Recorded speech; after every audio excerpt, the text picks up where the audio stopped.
On a effectivement recentré un petit peu les conférences du fait que le public, qui sont un public plutôt technique, des chefs de projet, des DSI, des développeurs, venait principalement pour avoir effectivement des conférences, on va dire, techniques avec des retours d'expérience sur des implémentations.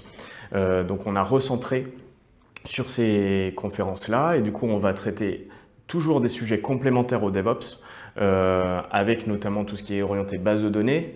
Donc on a à la fois MariaDB, l'éditeur de la base de données, qui va intervenir de la même façon. On a un intégrateur de PostgreSQL qui vient, donc on traite les deux grosses bases en logiciel libre. De la même façon, on va avoir des retours d'expérience sur des mises en place d'usines logicielles, de tout ce qu'on appelle la CI/CD avec des logiciels libres, et là avec des témoignages d'éditeurs qui l'utilisent au quotidien. Donc on est effectivement vraiment assez technique du fait notamment de la demande et du visitorat du DevOps d'idées. Alors, est-ce que ça veut dire que la phase d'évangélisation que nous avions abordée les années précédentes est passée derrière vous maintenant? Alors, il y a effectivement moins besoin de convaincre un DSI que pour mettre en place un serveur web, il faut utiliser des briques open source. C'est maintenant plutôt l'inverse et il faut plutôt justifier le fait de ne pas utiliser du libre pour faire du web. Donc les choses se sont inversées à pas mal de niveaux. Même les gros, ce qu'on appelle les GAFAM,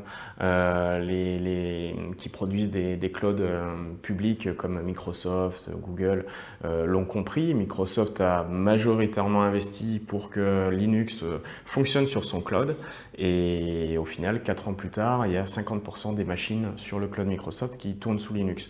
Donc effectivement, on est dans une phase d'industrialisation, d'utilisation massive du libre, notamment sur l'infrastructure. Qu'est-ce qu'il en est justement sur les outils métiers? Alors là, on n'est pas en avance. C'est intéressant parce qu'on a justement une conférence au niveau du LibDay sur de la business intelligence avec un outil en open source. Donc on sait que c'est demain là où l'open source a encore du chemin à faire pour, au niveau à la fois des directions métiers et des DSI, convaincre, parce que l'infrastructure c'est fait.